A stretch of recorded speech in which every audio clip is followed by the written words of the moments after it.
इमरान खान की जानिब से सड़कों की सियासत भरपूर अंदाज में जारी है। शहबाज शरीफ 7वां दिन अपनी काबीना नहीं बना पा रहे।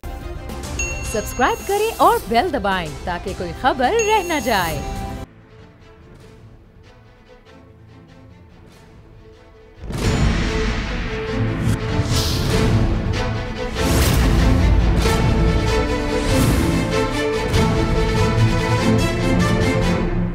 बिस्मिल्लाहिर्रहमानिर्रहीम, अस्सलामु अलैकुम। आपको खुश आमदीद कहते हैं प्रोग्राम मेरी जंग में, और मैं हूं आपके साथ आपका मेजबान सलमान मिर्जा। जनाब, साबिक वजीर आजम इमरान खान ने अदम एतमाद की कामयाबी के नतीजे में वजारत उज़्मा छिन जाने के बाद तबले जंग बजा दिया है। इमरान खान की जानिब से सड़कों की सियासत भरपूर अंदाज में जारी है। एक के बाद दूसरा कामयाब जलसा इमरान खान की मकबूलियत में पहले से कई गुना इजाफे का सबब बन रहा है। गुज़िश्ता 15 रोज की सियासत और उसके नतीजे में आने वाली तब्दीलियां मुल्क की सियासी तारीख की तेज तरीन सियासी तब्दीलियां हैं, और इन्हीं तब्दीलियों में बहुत कुछ ऐसा भी हुआ है जो 75 साल मुल्क की तारीख में जनाब पहले कभी देखने को नहीं मिला। जैसा कि पहली बार ऐसा हुआ कि वजीर आजम के खिलाफ अदम एतमाद की तहरीक कामयाब हो गई और वजीर आजम तब्दील हो गया। ऐसा भी पहली बार हुआ है कि दो भाई वजारत उज़्मा का मनसब संभालने के बाद ऐसा भी पहली बार हुआ है कि वफाक में बाप और सूबे में उन्हीं का बेटा हुकूमत में हो। उनकी तमाम नई नई और तेज तरीन सियासी तब्दीलियों के साथ साथ हुकूमत कुछ ऐसा लग रहा है कि अंडर प्रेशर आती जा रही है। इस वक्त मुल्क की सियासी पारा काफी ज्यादा हाई है और नई हुकूमत को माशी बहरान का सामना है। गो के हुकूमत की जानिब से सारा मलबा जैसे होता है हस्बे रिवायत है साबका हुकूमतों पर डाल दिया जाए और अपनी जान छुड़ा ली जाए, और मौजूदा अपोजिशन जो मुस्ताफी होकर सड़कों की सियासत कर रही है, जलसे कर रही है, हुकूमत को मानने और कबूल करने से इनकार कर रही है और उसे इंपोर्टेड हुकूमत करार दे रही है। पाकिस्तान तहरीक इंसाफ जल्द अज जल्द जनाब इलेक्शन कराने की ख्वाह है और इस कोशिश में है कि जनाब इलेक्शन हो जाए। इस तमाम तर सियासी सूरत हाल में आम इंतखाबात काबिल अज़ वक्त हो पाएंगे। नई हुकूमत अवाम की महंगाई, बेरोजगारी और दीगर मसाइल से जान छुड़ा पाएगी। इमरान खान जिस बैरूनी साजिश और मुदाखलत का जिक्र कर रहे हैं उसे अदलिया में साबित कर पाएंगे।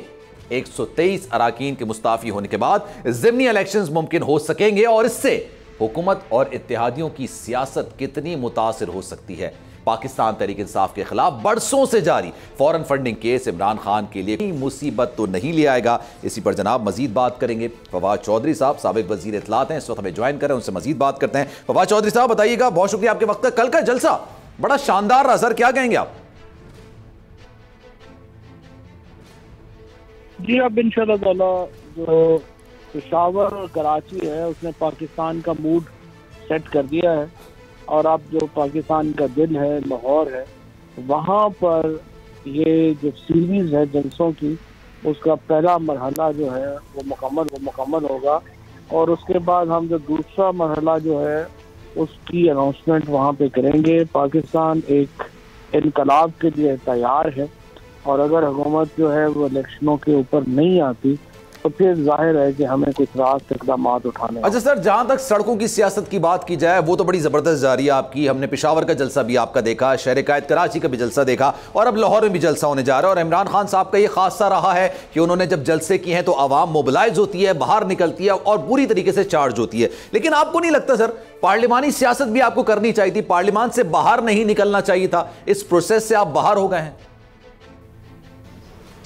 इसी के ऊपर देखें, इस वक्त असेंबली शहबाज शरीफ 7वां दिन अपनी काबीना नहीं बना पा रहे। पूरा मुल्क स्टैंड स्टिल है, 1.5 महीना हो गया है।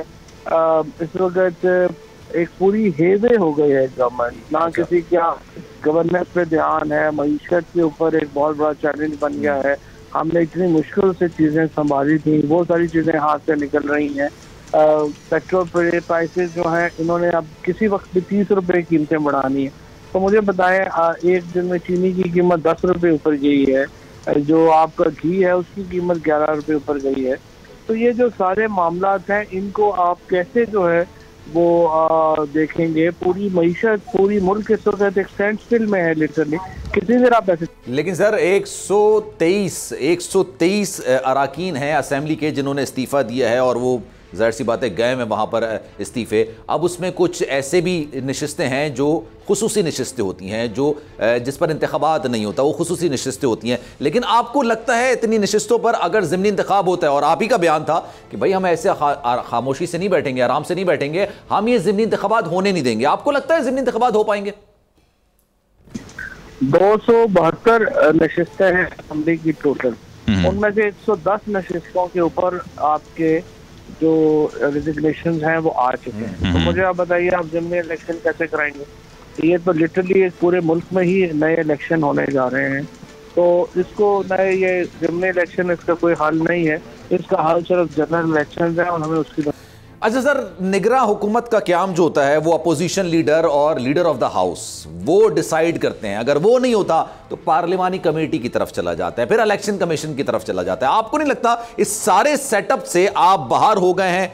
आप अपोजिशन लीडर, जाहिर सी बात अभी कोई है ही नहीं अपोजिशन लीडर, तो निगरां हुकूमत कैसे कायम होगी? जिस तरह से वज़ीर आज़म डमी बनाया उस तरह से अपोजिशन लीडर भी डमी बना रहे। तो आप एक्सेप्ट कर लेंगे निगरां वज़ीर आज़म को, आपकी रजामंदी शामिल होगी, भले कोई भी बन जाए?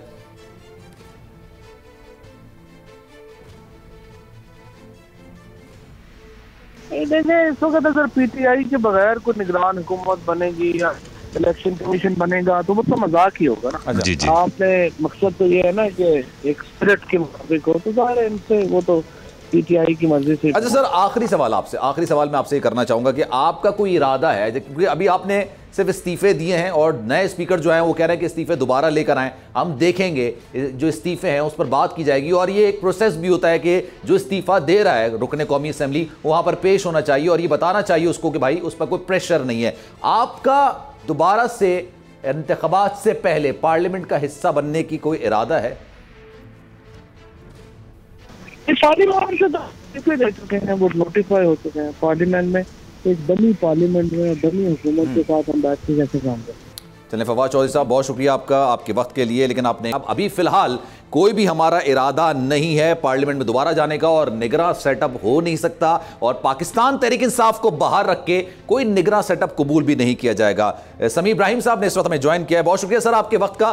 सर, कल का जलसा आपने देखा, आप बहुत ज्यादा चार्ज अप थे, मैं ये जानना चाह रहा हूं, आपने माजी में भी बहुत ज्यादा जलसे कवर किए, सर क्या माहौल था, क्या मूड था आवाम का?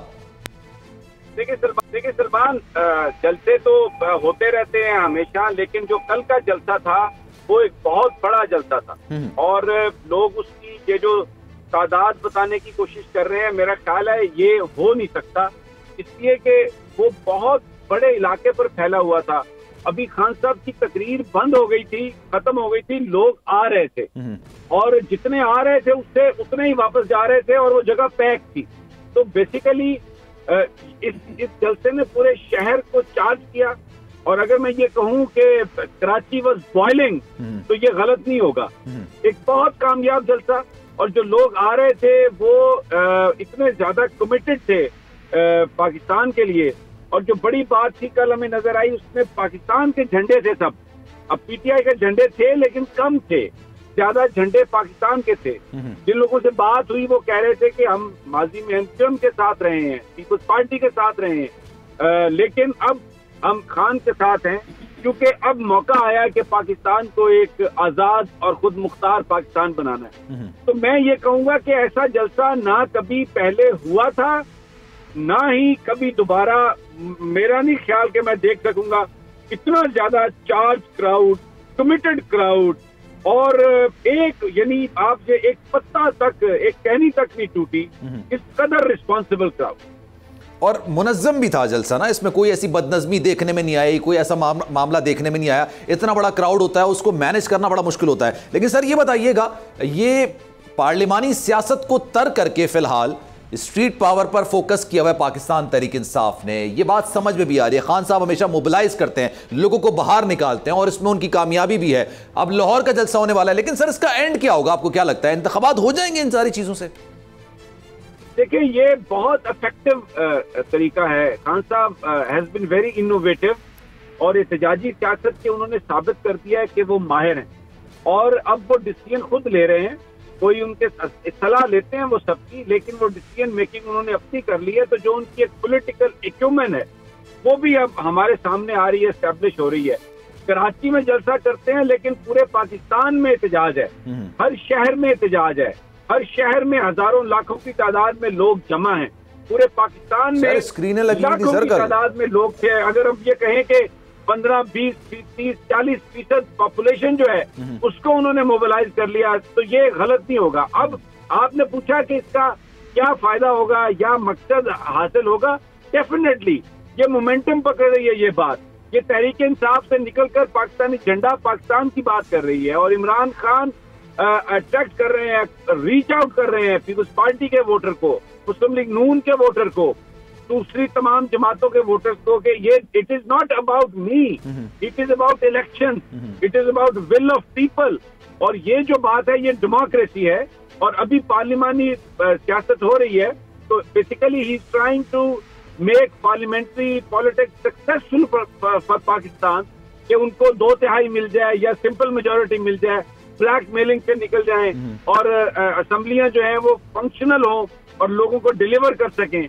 सो whatever he is doing, I think he is पुरअमन तरीके से, इससे बेहतर, इससे अच्छी स्ट्रैटेजी नहीं है। उनके जो मुखालिफिन है उनके हाथ पांव फूल गए हैं। अब देखें काबीना नहीं बन रही, अब आप देखें गवर्नर पंजाब को रिमूव करने का जो एक ऐसा तरीका अख्तियार किया गया, ना कोई काबीना की अप्रूवल है, ना कोई समरी है, ना कोई समरी सदर पाकिस्तान को गई है। वजीर आजम का गवर्नर को हटाने का इख्तियार होता है सर? जी इख्तियार है, लेकिन उसका एक प्रोसीजर है। अच्छा, प्रोसीजर ये है कि वजीर आजम जो है वो एक समरी वजीर आजम हाउस से जाती है और ऐवान सदर उसको नोटिफाई करता है या डी नोटिफाई करता है। लेकिन वजीर आजम सुप्रीम कोर्ट ये फैसला कर चुकी है, सुप्रीम कोर्ट ये कह चुकी है कि वजीर आजम इन हिज पर्सन कोई चीज नहीं होता, एक्चुअली इट इज कैबिनेट। तो कैबिनेट ही नहीं है, 6 दिन हो गए और ना कोई कैबिनेट ने मंजूरी दी है, ना कोई समरी बनी है। एक सिर्फ मरियम औरंगजेब साहबा की तरफ से एक ट्वीट है कि जी उनको चीमा साहब को हटा दिया गया।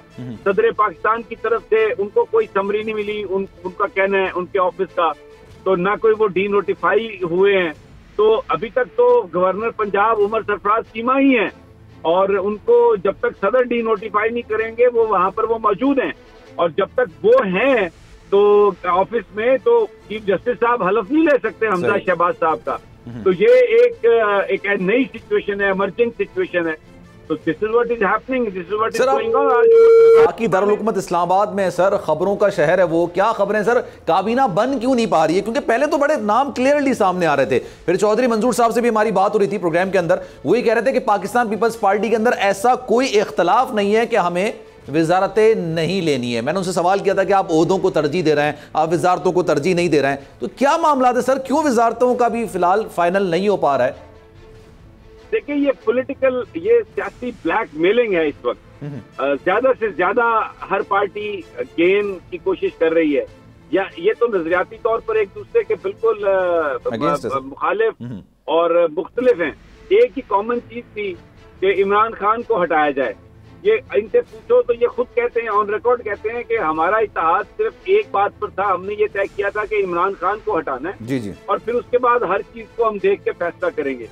अब फैसला होना बहुत मुश्किल है और ये गवर्नमेंट इनसे बनना अगर आसान नहीं है सबसे पहले, और अगर बन भी जाती है तो उसको चलाना बहुत मुश्किल है। ये बड़े इंपॉर्टेंट डिसीजन है, कॉन्स्टिट्यूशनल जो होते हैं जैसे सेनेट चेयरमैन है, कौमी असम्बली के स्पीकर हैं, वो पीपल्स पार्टी लेना चाहती है अपने पास, और अगर वजारतों में आना है तो उनकी डिमांड है 10 वजारतों की। मुस्लिम लीग नून के अंदर अभी मामला फंसा हुआ है, वो सेनेट की चेयरमैनशिप नहीं देना चाहते पाकिस्तान पीपल्स पार्टी को। MQM भी ज्यादा वजारतें चाह रही है, JUIF 4 वजारतें चाह रही है।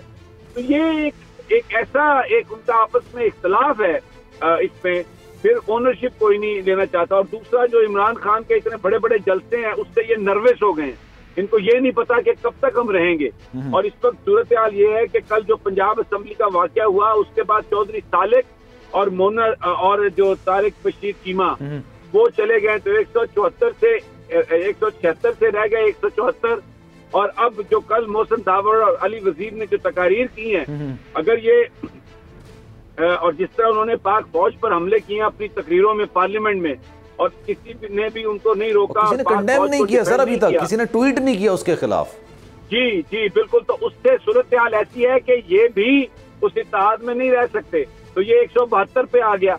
तो इसका मतलब ये है कि अगर एक शाहजेन बुख्ती एक साइड पे हो जाए तो शहबाज शरीफ साहब वज़ीर आज़म नहीं रहेंगे।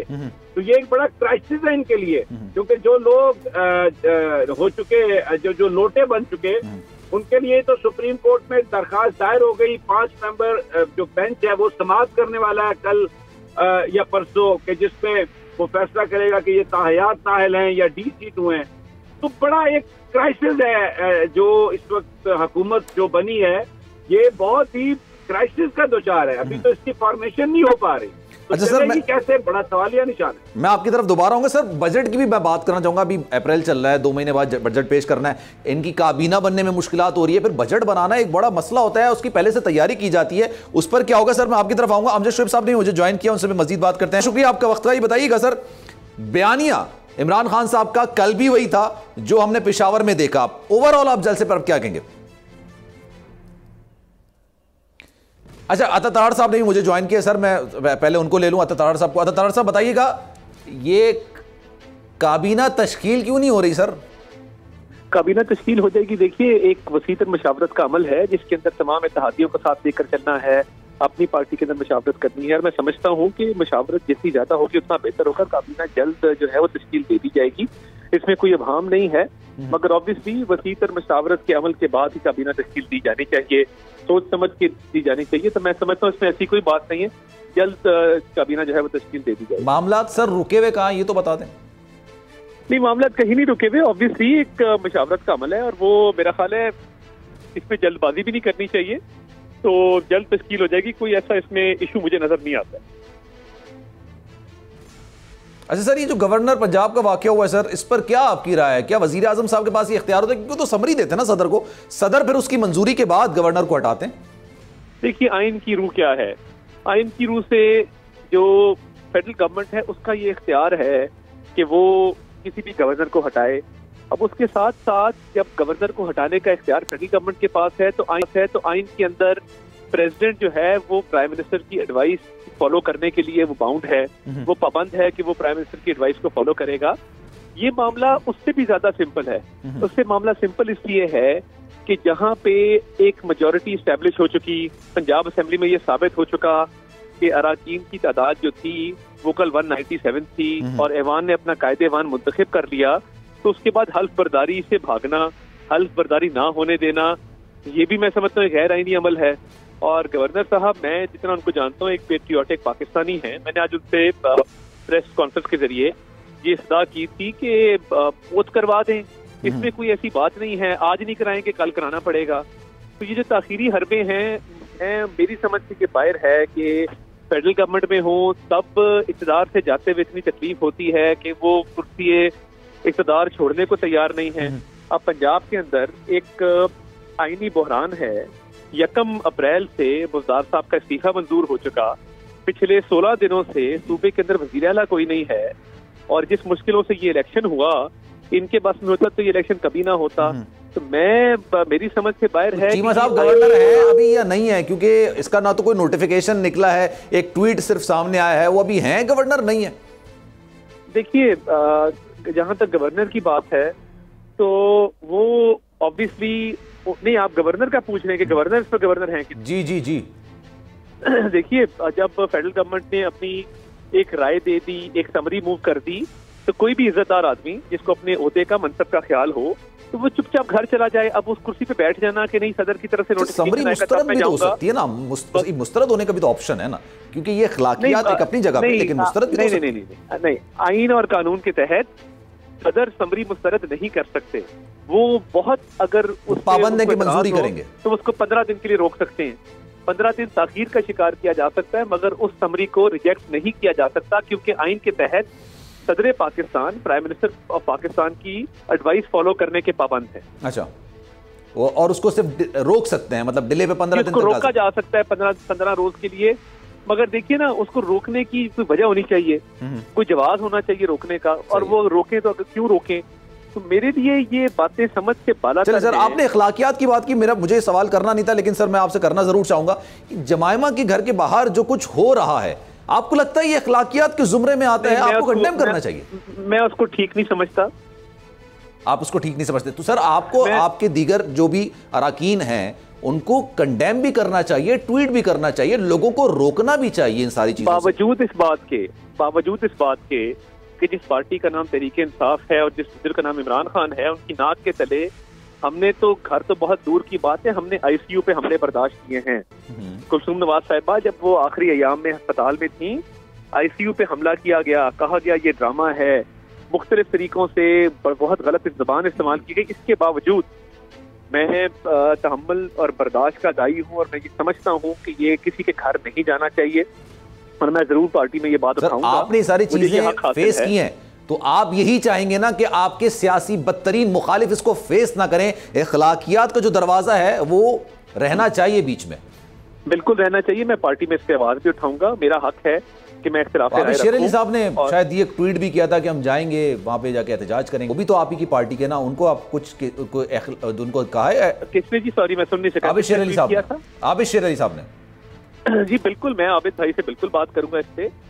ये मेरे नजदीक एक मुनासिब फेल नहीं है किसी के घर जाना और वहाँ पे एहतजाजी मुजाहरा करना, मगर जो लंदन में अटैक होते रहे, जिस दिन जुनैद सफदर साहब की शादी थी, उस दिन जिस तरीके से वहाँ हमला करने की कोशिश की गई, ये रवायत किसने डाली है, ये रीत किसने डाली है, हमारे मुआशरे में तकसीम किसने डाली है?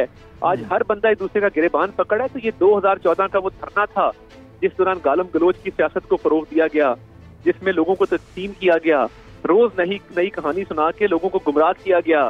तो ये हमारा वतीरा नहीं है और हम अब कई दफा जवाब देने पर मजबूर होते हैं क्योंकि इमरान खान साहब और उनकी जमात ने सर आपने बहुत बेहतरीन बात की है और मीडिया जो पहले होता रहा है उसको भी हमने कंडेम किया, उसको भी कहा कि ये गलत है, नहीं होना चाहिए, अखलाकियात होनी चाहिए, सियासी जितने भी मामलात हैं, जितनी भी चीज़ें हैं, आपकी हर चीज़ अपनी जगह पे, लेकिन अखलाकियात का जो दरवाज़ा है वो बीच में रहना चाहिए और अभी भी हम उसको कंडेम करते हैं। जो सब कुछ हो रहा है वो नहीं होना चाहिए था। और एक ऐसी जी सर जी, काश जब वो इमरान खान साहब 2014 के धरनों में गालम गलोच कर रहे थे तो उसको सेंसर किया जाता, काश पूरे 24 घंटे वो तकरीरें ना दिखाई जाती जहाँ पे शलवारे गिली, थोक दो, मार दो, आईजी मैं तुम्हें फांसी दूंगा, फलां कर दूंगा, धमका कर दूंगा। तो देखिए जहाँ पे एक आजाद मीडिया हमारे माशरे में एक आजादी इज़हार राय की। ओके सर, बहुत शुक्रिया आपके वक्त। जाहिर सी बात है मुझे ब्रेक पर जाना है और एक ब्रेक लेंगे, ब्रेक के बाद वापस आएंगे। अमजद शोएब साहब इस वक्त हमारे साथ मौजूद होंगे एक ब्रेक के बाद और क्या सियासी सूरत हाल, आप कौन सा रुख इख्तियार करेगी, इस पर बात करेंगे। कहीं जाइएगा नहीं, एक ब्रेक लेते हैं, ब्रेक के बाद वापस आएंगे।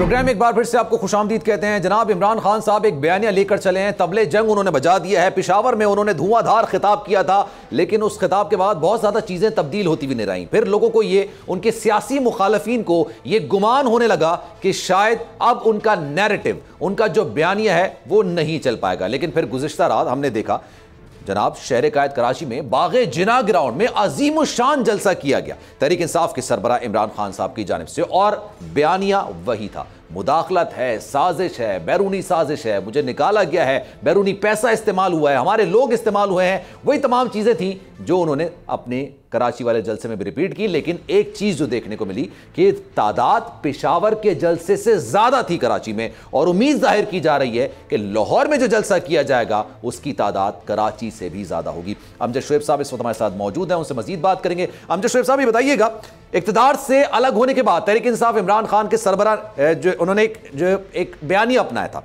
उन्होंने ये बोला था कि जनाब बैरूनी साजिश हुई है, मुझे निकाला गया है, जबरदस्ती निकाला गया है, इंपोर्टेड हुकूमत लाई गई है। फिर जनाब मामला तब्दील हुए, मामला तब्दील होने के बाद लोगों को यह लगा कि शायद ये नैरेटिव अब नहीं चलेगा। आपको क्या लगता है कल के जलसे के बाद? बिस्मिल्लाहिर्रहमानिर्रहीम।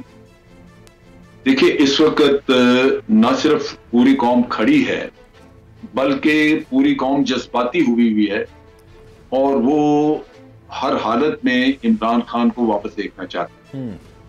उसकी वजूहत दो है। एक तो लाजमन साजिश है, अकल मानती है, जिस तरह ये सारा सिलसिला हुआ तो वो बाहर से लेटर भी है और सारी चीजें अगर आप कनेक्ट करें तो दुनिया ये तस्लीम कर रही है कि वाकई ये बाहर से काम किया गया है। सही है। दूसरी तरफ ये है कि इमरान खान को हटाने का मकसद क्या?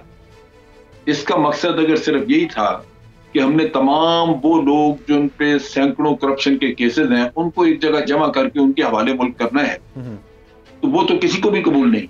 सही है। तो इस वक्त सबसे बड़ा जो मसला बना हुआ है वो ये है कि ये जो अरसा दराज से जिनके ऊपर केसेस चल रहे थे वो सारे इकट्ठे हो गए, और जब ये सब इकट्ठे हो गए तो थोड़ा बहुत जो इनके एक दूसरे के ऊपर इल्जाम तराशी होती थी वो भी खत्म हो गई। अब तो मिलके खाएं पिए और पहले से कहीं ज्यादा आप कह लीजिए कि दलेरी के साथ। तो इस वजह से अवाम में बहुत ज्यादा एक लहर फिक्र की दौड़ी हुई है, परेशानी की है कि ये हो के गया हमारे मुल्क के साथ। तो इस वजह से अगर कोई अच्छी ऑप्शन होती, इमरान खान की रिप्लेसमेंट बड़ी अच्छी होती कोई, तो लोग शायद चुप कर जाते, वो कहते ठीक है एक लीडर गया दूसरा आ गया। लेकिन यहाँ मुश्किल ये है कि बाकी के लोग जो हैं उनका तो हमें नियतें और उनके काम पता है। सही है। और फिर बाहर की साजिश का किस्सा है जिसमें कि हमें अंदाजा है कि यहाँ के जो लोग हैं, ये जो पॉलिटिशियंस हैं, ठीक है, ये इक़्तिदार के लिए, इक़्तिदार हासिल करने के लिए ये कुछ भी कर सकते हैं, बाहर के आलाकार बन सकते हैं, कोई और भी काम कर सकते हैं। अच्छा सर, मैं आपकी तरफ वापस आऊंगा। पाकिस्तान पीपल्स पार्टी के रहनुमा हैं आगा रफीउल्लाह साहब, उन्होंने हमें ज्वाइन किया, उनसे भी मजीद बात करते हैं। आगा साहब बहुत शुक्रिया आपके वक्त का। सर, ये काबीना के हवाले से काफी सवाल उठाया जा रहा है, क्या कहेंगे आप? काबीना तश्कील हो रही है, पाकिस्तान पीपल्स पार्टी का कोई वजीर होगा उसमें? बिस्मिल्लाहिर्रहमानिर्रहीम। बात यह है कि काबीना में पाकिस्तान पीपल्स पार्टी का वजीर हो या ना हो, काबीना कंप्लीट होगी, काबीना हुकूमत चलेगी। जिन लोगों की ख्वाहिश ये है कि इस मुल्क में कोई इस किस्म की जो पहले हुक्मरान एक गैर आइनी सिचुएशन बना के गए थे वो नहीं होगी। इंशाल्लाह आइनी तौर पर कैबिनेट भी बनेगी। की रहा पाकिस्तान पीपल्स पार्टी का कैबिनेट में आना ना आना और एहतियातियों का आना ना आना ये मैटर नहीं करता। अगर आते हैं तो भी ठीक है, नहीं आते हैं तो भी गवर्नमेंट ने चलना है, गवर्नमेंट चलेगी, पाकिस्तान की रियासत आगे चलेगी इंशाल्लाह। ठीक है सर, आपके अंदरूनी मीटिंग्स में क्या डिसाइड हुआ है? सेंट्रल एग्जीक्यूटिव कमेटी इस सारी चीज़ों की मंजूरी देती है, क्या डिसाइड हुआ है? पाकिस्तान पीपल्स पार्टी वजारतें लेगी या सिर्फ जो ओहदे हैं, जैसे स्पीकर कौमी असम्बली कह लें आप, सेनेट के चेयरमैन कह लें आप, इस तरह के ओहदों पर इक्तफा करेगी? अभी तक ऐसा ही है, जो क्योंकि CSC का मेंबर मैं नहीं हूँ, एज ए वर्कर मुझे जो इतलात है वो यही है कि हम अभी तक फिलहाल कैबिनेट का हिस्सा नहीं है, कैबिनेट का हिस्सा नहीं होंगे। ठीक है सर, बहुत शुक्रिया आपका। आगा रफीउल्लाह हमारे साथ मौजूद थे। सर बहुत शुक्रिया आपका। हम बताइएगा कि PDM एंड कंपनी कहती है कोई खत नहीं है, कोई खत की बात ही नहीं है, ये सिर्फ एक ऐसा मामला है जैसे ट्रक की बत्ती के पीछे लगा दिया गया है। इमरान खान साहब बारहा ये मुतालबा कर रहे हैं कि जुडिशल कमीशन बनना चाहिए और इसकी तहकीकात होनी चाहिए। इस पर रुकावट आपकी नजर में आप क्या समझते हैं, क्या होगी? देखिए, बात यह है कि इमरान खान खुद इस काम में लेट हुए।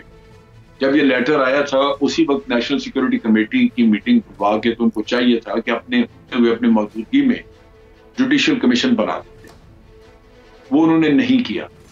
अब लाजमन ये जो ग्रुप है इसका तो नुकसान ही होगा। जो अब हुकूमत में बैठे हैं उनमें से अगर कोई ऐसे लोग हैं जो कि वाकई आलाकार थे और उनका सारी करतूत उनके सामने आ जाती है तो उनके लिए तो बहुत बड़ा किस्सा बन जाएगा, उनकी तो अपनी जो सारा पॉलिटिकल कैरियर बर्बाद हो जाएंगे। तो ये तो नहीं करेंगे ना, जो अभी बैठे हैं इनका तो इनके ऊपर तो इल्जाम है, तो ये वैसे भी इनके जरिए कोई तहकीकात करानी नहीं चाहिए। जिसके ऊपर इल्जाम होता है उसको तहकीकात के लिए कहें तो वो कभी साबित होने देगा अपने इल्जाम, उसके जरिए तो होनी भी नहीं चाहिए। तो ये तो जुडिशियल कमीशन बनाने का काम जो है ये इनको अपने वक्त पे कर देना चाहिए था, वो इन्होंने नहीं किया। तो अब मेरा ख्याल है कि ये जो हम हुकूमत में लोग वो कभी नहीं करेंगे, सवाल ही पैदा नहीं होता। और अगर कर भी दें तो जरूर हेरा फेरी करेंगे। वो जो डॉन लीक्स हुई थी उसकी तरह के डॉन लीक में भी इल्जाम था मियां नवाज शरीफ और उसकी फैमिली पे, और हमने कहा जी इंक्वायरी भी आप ही कर लें, तो फिर क्या निकला? GHQ ने उनकी इंक्वायरी और जो उन्होंने सजाएं दी, आपको याद होगा कि उस पर आसिफ गफूर साहब ने ट्वीट किया था रिजेक्टेड का, उन्होंने रिजेक्ट किया था। तो फिर लोग मुतमईन नहीं होते क्योंकि वो फिर इंक्वायरी या वो जो तहकीकात हैं वो काबिल एतमाद नहीं। सर अमजद साहब, सूरत हाल इतनी कोई तेजी से तब्दील हुई है, अक्सर लोग मैसेजेस करते हैं, व्हाट्सएप करते हैं, अक्सर सवाल करते हैं कि यार ये वही जमात है जो कि काफ़ी ज़्यादा इदारे हों उन पर काफ़ी ज़्यादा नुक्ताचीना किया करती थी। काफ़ी ज़्यादा जो ट्विटर पर मौजूद होते थे, ट्विटर पे मरीम नवाज़ का आप ट्विटर देख लें, उनके जो ट्वीट्स हुआ करते थे, उनकी जो बातें हुआ करती थी, फिर एकदम से खामोशी इख्तियार हो गई। फिर वो कहते हैं कि एक हवा चल पड़ी और उस हवा की वजह से शायद शहबाज शरीफ वज़ीर आज़म बन गए और उनके साहबजादे मुल्क के सबसे बड़े सूबे के वज़ीर आला बन गए। इसमें क्या आपको हकीकत नज़र आती है? नहीं, चलनी पड़ी, ये वही साजिश है जिसके तहत इनको लाया गया। ये कुछ सरगना इसमें मौजूद हैं किसी पीडीएम के अंदर, और जो बाहर के आलाकार बने, पैसा इस्तेमाल हुआ और ये सारा खेल खेला गया। मियां साहब बाहर बैठे डोरे ला रहे। अच्छा, तो ये तभी तो रिएक्शन आप पब्लिक का देते। ये नहीं है कि पब्लिक जो है वो जो सारा खेल खेला गया है, ये उन 174 लोगों ने खेला है जिन्होंने इनको कॉन्फिडेंस का वोट दिया या इमरान खान के खिलाफ नो कॉन्फिडेंस वोट। ठीक है, इसके अलावा तो कोई इन्वॉल्व नहीं। अगर ये 174 जो पार्लियामेंट में बैठे हुए थे, ये अगर मुल्क के मुफाद में काम करते तो सवाल ही पैदा नहीं होता कि ये जिनके ऊपर इतने इल्जाम है और इतना कुछ है, जो वतन दुश्मनी तक करते रहे, उन लोगों के हाथ इक़्तिदार चले जाता है, कैसे जाता। तो जो बिके हैं या जिन्होंने भी कोई गलतकारी की है, वो 174 लोग हैं जो पार्लियामेंट में मौजूद थे, और इसी तरह 197 वो हैं जो पंजाब प्रोविंशियल असेंबली में मौजूद थे। कोई बिक गया उनमें से, बिके हुए बिकाऊ माल, कुछ पैसे, कुछ की ख्वाहिशात पूरी नहीं हुई, तो वो उस लिहाज से वो बेजार हैं। लिहाजा ये वही लोग हैं जो इस सारी आज की सिचुएशन के लिए जिनको मुर्दे इल्जाम ठहराया जाता है। चलें आप सर इसका जिक्र कि मैं अब ये कहूँगा, क्योंकि जाहिर सी बात है अपोजिशन ही है, अब तो अपोजिशन हुकूमत में आ गई, जाहिर सी बात है। वो लोग ये कहते हैं कि उनके ज़मीर जागे हैं। अब चाहे ज़मीर जागे हों या फिर बोलियां लगी हों या फिर कीमतें डिसाइड की गई हों, जो भी मामलात हुए, लेकिन आप किसी के नाम से वोट जीत कर आएँ, आवाम से वोट लेकर आए, इलेक्शन जीत कर आए, लेकिन आप जब पार्लियामेंट में आए तो उसके बाद अपनी वफादारी को तब्दील कर लें और किसी और जमात को वोट दे दें। तो सर आपको क्या लगता है इन फ्यूचर आने वाले वक्तों में ये एक्सरसाइज दोबारा रिपीट ना हो, इससे बचने के लिए क्या किया जाना चाहिए? इनको किस तरह से मिसाल बनानी चाहिए नाराकीन को? देखिए, जो सूरत हाल भी है, इसमें आप देखिए कि इमरान खान के दौर में मेगा करप्शन के कई केसेस चले, जिनका तो जिक्र भी करता है कि शहबाज शरीफ पे 40 अरब का है, अपना पेता है, लेकिन एक भी केस चल नहीं सका आगे, उनमें सजा नहीं हो सकी। अदालतें उनके हाथ में खेल रही हैं, करप्ट आदमी के हाथ में, और वो हाजिर ही नहीं होते। जब जी चाहे वो अगली तारीख लगवाई और चले गए। तो तहकीकाती अदारे जब कभी कोई केस चाली निकलता है तो आपने देखा कि सुप्रीम कोर्ट कहता है जी इस केस में तो है ही कुछ नहीं, तो नैब को वहां पे जूते पड़ने चाहिए, लेकिन नैब वहां पे उसी तरह आके वापस मुतमईन हो जाते हैं। इसका मतलब है नैब भी मिली होती। तो ये जो अभी सिस्टम है, ये तो करप्टेड सिस्टम है जो कि करप्ट माफिया के हाथ में है, वो चला रहे। अच्छा, इससे कोई तवक्को आपको नहीं रखनी चाहिए कि ये आपको ऐसा कोई रिजल्ट दे देंगे। सो तमाम वो लोग जिन्होंने अपनी वफादारियां बदली, उनके लिए एक रेफरेंस दायर किया हुआ था सदर मुमलिकत ने। अदालतों ने और कई केस इधर उधर के जिससे कि इमरान खान की गवर्नमेंट को नुकसान पहुंचाया जा सकता है, उनको फटाफट सुना, फैसला किया, लेकिन वो लटकाए रखा। जो सदर का जो रेफरेंस था सदर ने दिया हुआ इन नोटों के ऊपर, तो उससे जाहिर है कि अदालतें भी खेल में शामिल है। तो इस वजह से ये अगर निशाने इबरत बनाना है किसी को, तो वो अवाम ने बनाना, क्योंकि अवाम की ख्वाहिशात और उनके एतमाद को लूटने वाला अगर दोबारा आ जाता है तो फिर हमाकत अवाम की कि वो उनको दोबारा वोट दे के ले आए। इसका मतलब ये है कि आज इमरान खान ने जो शऊर पैदा किया लोगों में, वो बार बार कह रहे हैं कि इनको माफ नहीं करना, सही, तो फिर अवाम उस चीज को समझ लें और इनको माफ ना करें। इनका हुक्का पानी बंद हो, इनको गली मोहल्ले में जहां भी ये रहते हैं उधर कोई इनसे बात ना करे, मुंह ना लगाए, इनको वोट लेना तो बड़ी दूर की बात है। अच्छा, इनको एक नफरत की निगाह से देखा जाएगा तो ये इस काम से लोग हटेंगे। तो ये माशरे ने इनका मुकातिया करना है, इनको इनसे कतई तल्लुकी करनी है, जिससे ये लोग अछूत होकर जिंदगी गुजारें और फिर आइंदा ये ऐसी हरकत। लेकिन सर इमरान खान मुश्किलात काफ़ी ज़्यादा बढ़ती चली जा रही हैं और आने वाले वक्त में, क्योंकि उन्होंने कल इस बात का इजहार कर दिया, खदशा जाहिर कर दिया है कि हो सकता है उनको मंजर-ए-आम से हटाने, यानी इलेक्शन प्रोसेस से हटाने की भी कोशिश की जा सकती है, उनको डी सीट भी किया जा सकता है। अमजद शोएब साहब हमारे साथ मौजूद हैं। तोशा खाना हो गया, फॉरेन फंडिंग हो गया, इस केस के क्या मामला निकल कर सामने आ सकते हैं, इस पर बात करेंगे, लेकिन एक ब्रेक के बाद वापस आते हैं।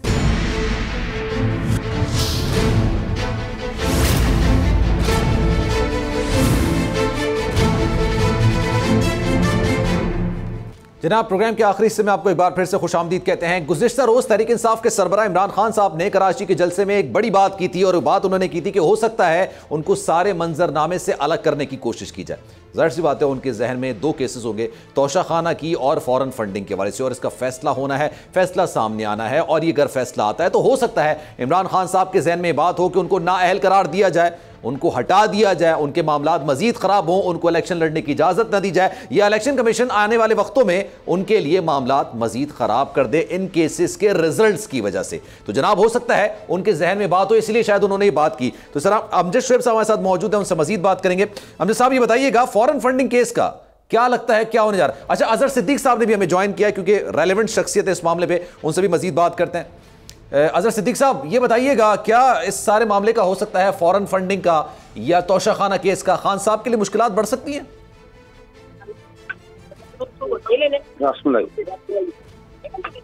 अजहर साहब जी जी, मेरी आवाज आ रही है आपको?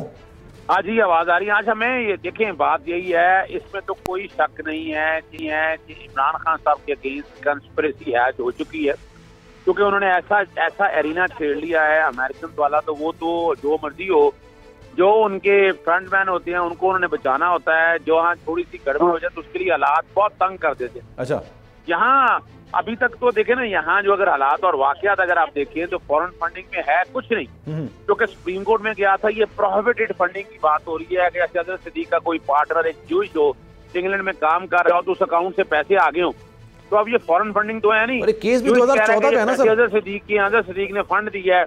और दूसरी बात है, ये फॉरेन फंड को हम कंफ्यूज करते हैं। आर्टिकल 17 पढ़ के देखिए आप, अगर टेनर देखिए तो वो ये है कि वो पैसा मुल्क में आया टेररिज्म के लिए, आपकी जमात ने या आपने किसी की गवर्नमेंट गिराने के लिए। अभी रिसेंट एग्जांपल देखते हैं इमरान खान साहब के वाले से, तो जिन सियासी जमातों ने इमरान खान साहब को गिराने में किरदार अदा किया तो वो अलबत्ता वो तो फॉरेन फंडिंग में फंस सकते हैं। लेकिन यहाँ इलेक्शन कमीशन जो कि एक ही पाकिस्तान तरीके इंसाफ का केस देख रहा है, बाकी सियासी जमातों का केस देख नहीं रहा, ये मैं समझता हूँ बहुत ज्यादती है, डिस्क्रिमिनेशन है। सारी सियासी जमातों का केस देखे, जो कोई भी इन्वॉल्व है उस हवाले से आगे आ जाए। और ये इलेक्शन एक्ट 2017 का नहीं है, ये पॉलिटिकल पार्टीज ऑर्डर 2002 के कॉन्टेक्स्ट में है। और हनीफ अब्बासी की जजमेंट को सामने रखकर देख ले तो अभी प्राइमा फेसी ऐसी कोई एविडेंस सजेस्ट नहीं करती है कि जो पैसे को आपको कनेक्ट करे उसके साथ। एक और केस जो मुश्किलात खड़ी कर सकता है इमरान खान साहब के लिए, तोशा खाना केस भी बड़ा इस वक्त काफी ज्यादा गर्म हुआ है, काफी ज्यादा लोग इस पर बात करते हैं। घड़ी के वाले से बात की जाती है, 18 करोड़ रुपए की घड़ी थी। सर ये मुश्किलात खड़ी कर सकता है खान साहब के लिए? अच्छा देखिए, तोशा खाना वाला केस भी मैं माजरत के साथ, एक तो पहली बात है मौजूदा गवर्नमेंट ने वो जो डॉक्यूमेंट मैं ढूंढता रहा हूँ, मैं कोशिश करता रहा हूँ कि डॉक्यूमेंट किसी तरह से मेरे हाथ में आ जाए। अच्छा। लेकिन मैंने उन डॉक्यूमेंट तक मैं तो नहीं हाथ आ सका। ये मामला गया था वहाँ पर लाहौर हाई कोर्ट में। लाहौर हाई कोर्ट में जब ये मामला गया लाहौर हाई कोर्ट के अंदर, तो वहाँ आप हैरान रह जाएंगे, जरदारी साहब, नवाज शरीफ, उन्होंने 10% जो ओरिजिनल अमाउंट है उसकी जो अमाउंट की जो वैल्यू है ना, वो 10% के करीब उस पर वो चीजें खरीदी हुई हैं। ये रिकॉर्ड की बातें हैं, और ये सारा रिकॉर्ड आज भी लाहौर हाई कोर्ट के अंदर अवेलेबल है। वो तो परेशान हो जाएंगे। उसके बाद वो सजेशन ये आई थी कि इसकी वैल्यू इंक्रीज की जाए और बाकायदा लेवल प्लेइंग फील्ड दी जाए। तो इमरान खान साहब जो मेरे पास जो सजेशन आई है कि उन्होंने 50% यानी ओरिजिनल प्राइस फर्ज करें 100 रुपया है तो 50 रुपया लगे, और जो कि गिफ्ट मिला होता है ना उसको, आप स्टेट को रिप्रेजेंट कर रहे होते तो आपका फर्स्ट राइट है कि उन्होंने आपको गिफ्ट दिया है, क्योंकि स्टेट को रिप्रेजेंट करते हैं आपको मिल नहीं सकता, तो 50% प्राइस के ऊपर आप वो अमाउंट ले लेते हैं। और दूसरी और इसके अलावा अगर आप देखें तो इमरान खान साहब ने वो पैसा अपनी जात पे नहीं खर्च किया, जो मेरे तक इतना है। वो पैसा जितना भी है उन्होंने अपना सड़क बनाने के लिए, बाकी चीजों के लिए, कम से कम ये तो छोड़ देना चाहिए ना कि यहाँ आगे उन्होंने ऐसा तो नहीं किया कि गाड़ी या यूएनी फर्ज करें, वो कोई भी ऐसा अपना जेवरात वगैरह उन्होंने दाद के बाद। और दूसरी जहां तक बात है, जब लॉ प्रोवाइड करता है तो आज अगर गवर्नमेंट समझती है जनाब गलत हुआ है तो गवर्नमेंट को रोका किसी ने? वो जाए जाके नैब में दरखास्त दें, गवर्नमेंट को रोका किसी ने? जाए जाके FIU में दरखास्त दें। वजह यह है कि वो केस बनता नहीं, ये सिर्फ और सिर्फ मीडिया की जीनत बनाने के लिए और ऐसी हालात पैदा करने के लिए सारा काम किया जा रहा है। मैं नहीं समझता कि जहां तक तोशा खाने के अंदर भी कोई ऐसी एविडेंस है जो सजेस्ट करती है कि वो क्रिमिनलिटी का एलिमेंट है, जो कि ये काम बड़े अरसे से होता है। ये वो वाला केस नहीं है जो तोशा खाना का नवाज शरीफ या आसम अली जरदारी साहब का चल, उनमें तो उन्होंने अपने टैक्स के पैसे भी जेब से नहीं अदा किए। वो आप हैरान रह जाएंगे कि जो आप अमाउंट गाड़ी अगर आपके पास आई है वो ट्रांसफर करने के लिए आपको पेमेंट करनी है एडवांस टैक्स की, उनमें तो ऐसा है कि उन्होंने पैसे भी जेब से अदा नहीं किए। तो यहाँ ये जो यहाँ तक है ना, मैं नहीं समझता। एक तो जिन्होंने लीक किया है पहले तो उनके केस ऑफिशियल सीक्रेट एक्ट के हवाले से अगर देखा जाए, क्लासिफाइड डॉक्यूमेंट आर्टिकल 678 देखा जाए, उनके तहत उनके अगेंस्ट कार्रवाई होनी है जिसने भी लीक किया है। चलें, यही सवाल में सर अमजद शोएब साहब की तरफ लेके जाता हूं। सर ये बताइए, इशा खाना केस हो, फॉरेन फंडिंग केस हो, ये क्या मुश्किलात खड़ी कर सकता है खान साहब के लिए? उनको इन फ्यूचर डीसीड किया जा सकता है? देखिए है मुश्किल कोई, असल चीज ये है कि सारे खेल में टारगेट इमरान खान ही है और कोई नहीं। पीटीआई है, इमरान खान। फॉरेन फंडिंग के केस सबके थे, किसी का नहीं चलाया गया सिवाय इनके पीटीआई। और उसकी बुनियादी वजह यही है कि मैं जो कहता हूँ वो ये है कि करप्ट माफिया रियासत से ज्यादा मजबूत है। रियासत कुछ नहीं कर सकती क्योंकि आप जहां जाके कुछ करना चाहेंगे वहां आगे करप्ट लोग बैठे हो। इमरान खान का सबसे बड़ा कसूर यही है कि उसने करप्शन के खिलाफ नारा लगाया कि मैं इसको सही है। चुनाचे जो पूरा माशरा, पूरे आपने हर अदारे को करप्ट किया हुआ है, वो तो इसकी शक्ल भी नहीं देखना चाहते। चुनाचे ये सारा जो करप्ट माफिया है उसके ताबे सिस्टम चल रहा है, जिसकी वजह से इमरान खान को इस सारे खेल से बाहर निकालने के लिए हर वो हरबा इस्तेमाल किया जाएगा जो भी इनके हाथ आ सकता है। उसमें सबसे पहला हरबा यही है कि इनको फॉरेन फंडिंग के केस में इनको किसी न किसी तरह डायल कर दिया जाए। सही है। बाकी जो लोग हैं, बाकी पार्टियां आप देखेंगे कि उनके केसेस वो सरकेंगे नहीं, वो हिलेंगे नहीं। अगर हिले भी तो वो गोल हो जाएंगे, उनमें कुछ भी नहीं। हालांकि मेरा अपना पूरी तरह मेरा एतमाद और यकीन है कि वो पुरानी पार्टियां हैं, अगर उनके अकाउंट्स अच्छी तरह खंगाले जाएं तो वो उन्होंने ऐसे ऐसे मुजरमाना काम किए होंगे जो इंसान सोच भी नहीं सकता। ठीक है। अगर नेक्स्ट इलेक्शन की बात करें, इमरान खान साहब वर्सेस ऑल पार्टीज, अगर इलेक्शन हो जाते हैं भी तो बहुत दूर की बात है, लेकिन चले इलेक्शन अनाउंस हो जाते हैं और ये सूरत हाल होती है Imran Khan versus all political parties, और फिर भी इमरान खान साहब निशिस्तें उस तरह से नहीं जीत पाते कि वो हुकूमत बना सकें, फिर भी क्या सर ये अमरीकी साजिश ही रहेगी? ये साजिश होगी। देखिए, एक पब्लिक परसेप्शन है। आप और मैं इमरान खान की बाहर बैठ के फॉलोइंग देख रहे हैं, हमें अंदाजा है कि पूरे पाकिस्तान में उसको किस तरह उसकी फॉलोइंग है, उसको पजीराई हो रही है उसकी।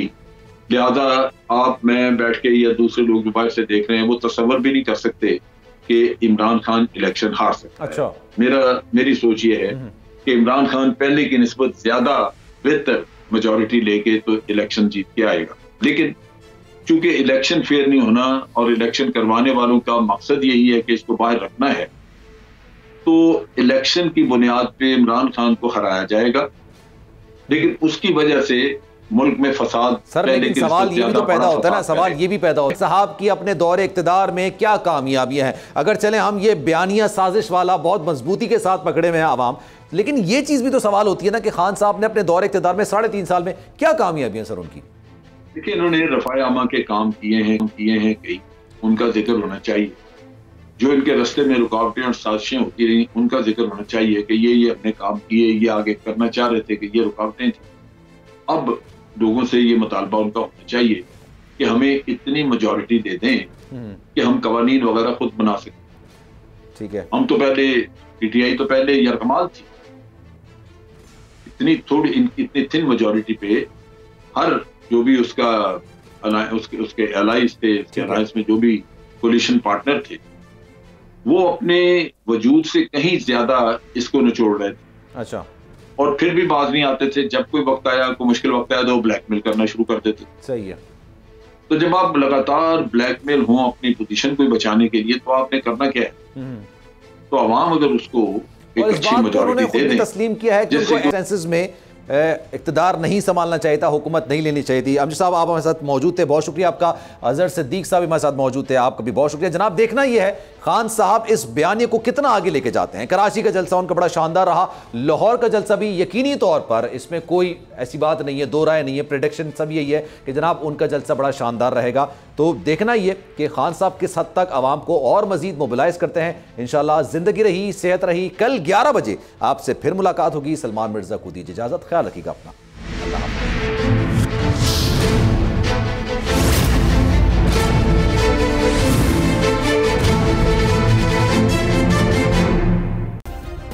सब्सक्राइब करें और बेल दबाएं ताकि कोई खबर रह न जाए।